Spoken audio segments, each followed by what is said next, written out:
Wind screams through razor-sharp sandstone cliffs as night falls like a shroud. Dust devils twist across the plateau. A solitary figure wearing a towering wooden mask, eyes glowing in firelight, stands on the edge of a sheer drop. He pounds a massive drum that reverberates deep into the rock, as if summoning something from the void itself. Torch-bearing elders move in slow procession behind him, their silhouettes merging with ancient carvings on the cliff face. In the unforgiving embrace of Mali's Bandiagara escarpment, where the land fractures into fortress-like mesas and hidden caves, a forbidden truth stirs tonight. Under the cold fire of Sirius burning overhead, elders have gathered for a rite shrouded in secrecy for generations. They speak in hushed tones of beings who fell from the heavens in a vessel of flame and thunder. Teachers who brought maps of invisible stars and demanded eternal vigilance in return. What if the night sky has been watching us far longer than we imagined? And what lingering darkness did these visitors leave behind in the blood and memory of the cliffs? Tucked into the heart of West Africa, in the remote central plateau of Mali, the Dogon people endure. Numbering between 400,000 and 800,000, they speak a tapestry of over 20 distinct dialects that even close neighbors can barely decipher. Isolation was never a choice, it became their shield. Centuries ago, facing waves of raids, jihads, and forced conversions, they retreated from the plains. They scaled these towering cliffs, some rising over 1,500 feet, to construct villages that seem grown from the rock itself. From the valley floor, the settlements appear as deliberate wounds in the stone, defensible yet fragile, connected by precarious ladders and narrow ledges where children play fearlessly and elders gaze toward distant horizons. Daily life pulses with quiet resilience. Millet remains the golden lifeblood, planted, harvested, and stored in rituals that bind community and the cosmos itself. Men forge iron in fires said to descend from the first celestial blacksmith, shaping tools while chanting invocations that echo creation itself. Yet every hammer strike, every harvested stalk, carries layers of meaning far beyond survival. The Dogon do not merely live on this land, they negotiate with it daily. At the core of their world stands Amma, the supreme creator, formless yet containing all potential, existing alone in the primordial void. Amma shaped the cosmic egg known as a Duno Tal, a vessel pregnant with possibility. This egg quivered with 7 distinct pulses. On the 7th, it burst open in a spiraling explosion, hurling pellets of clay into the darkness to birth stars, galaxies, and the swirling arms of the Milky Way. Order emerged from violence, but imperfection tainted the act from the start. Amma sought perfect twin beings, balanced male and female. However, the first attempt fractured.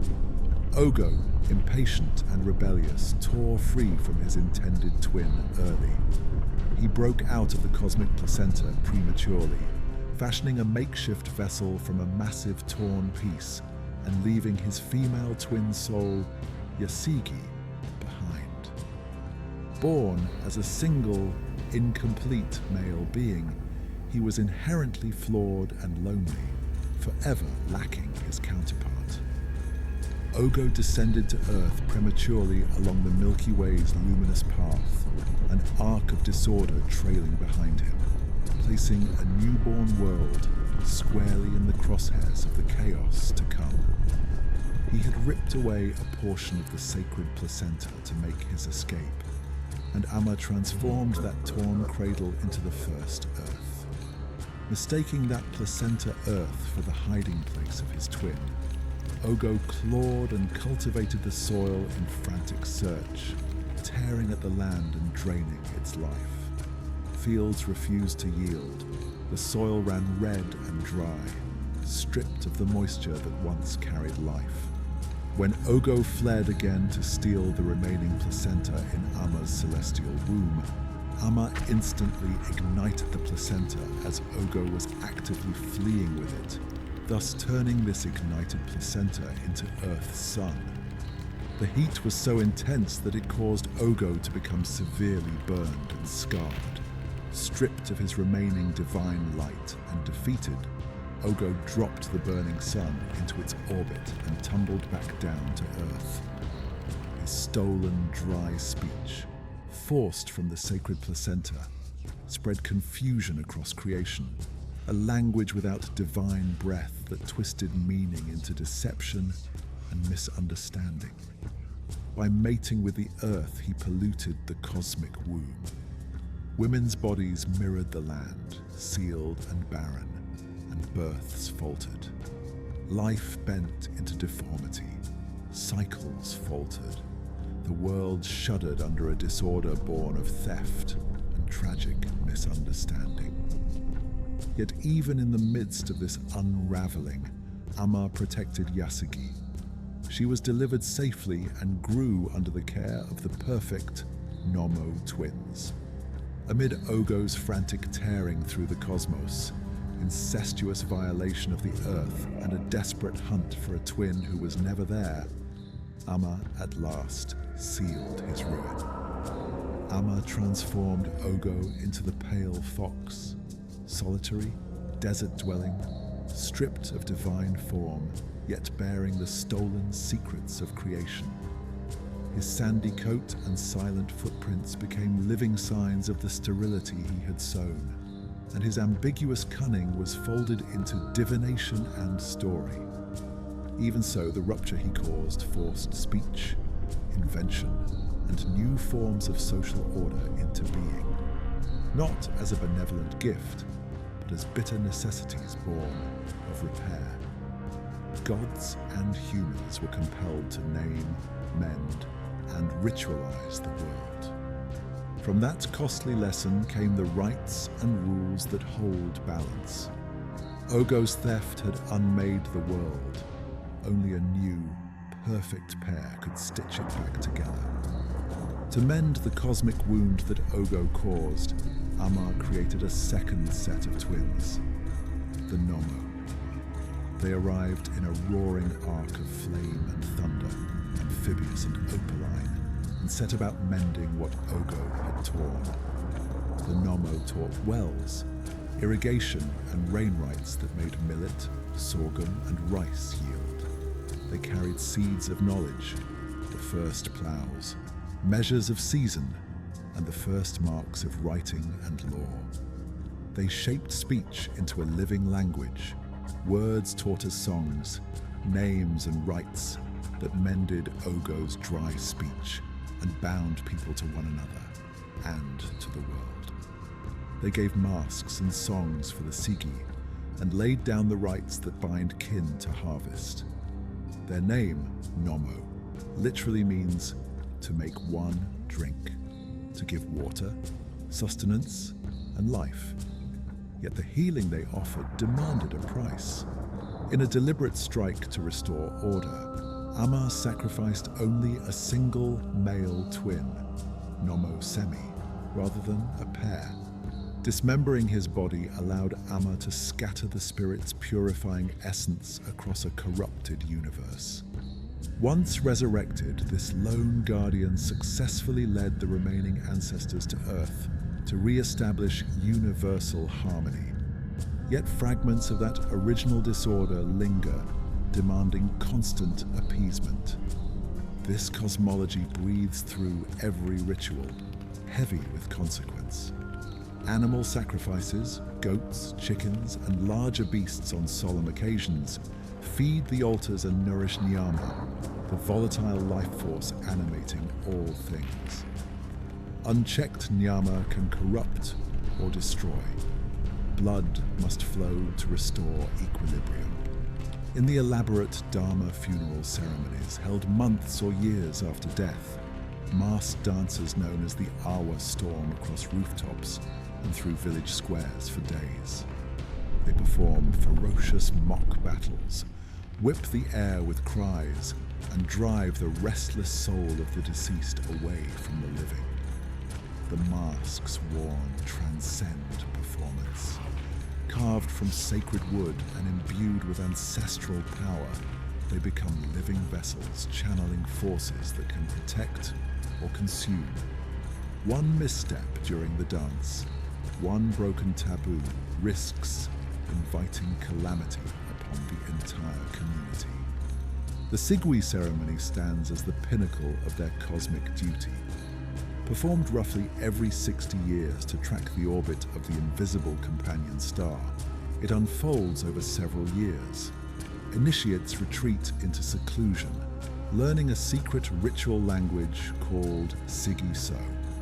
Elders transmit layers of forbidden knowledge reserved for those proven worthy through bloodlines and trials. The Sigi renews the world, reenacts the Nommo's descent and sacrifice, and realigns humanity with the stars. During these times, the Great Mother Mask emerges, a colossal embodiment of ancestral memory stretching dozens of feet. Its presence forces a question that still haunts the imagination of some. How did a people without modern science come to know the sky so well? Central to the Dogon's celestial knowledge is Sigi Tolo, Sirius, the dog star. They describe it as accompanied by Po Tolo, a small, incredibly dense, heavy white star orbiting elliptically every 50 years. They knew it was invisible to the naked eye, spoke of its weight equaling all the iron on Earth, and even hinted at a possible third star, Ma Yar. These details, documented by French anthropologists Marcel Griaule and Germaine Dieterlen in the 1930s and 40s from Elder Ogotemeli, preceded Western confirmation of Sirius B as a white dwarf by decades, sometimes centuries in oral tradition. They understood the Milky Way as a spiral. They described Saturn's rings and Jupiter's 4 major moons, long before such observations reached this remote corner of Africa.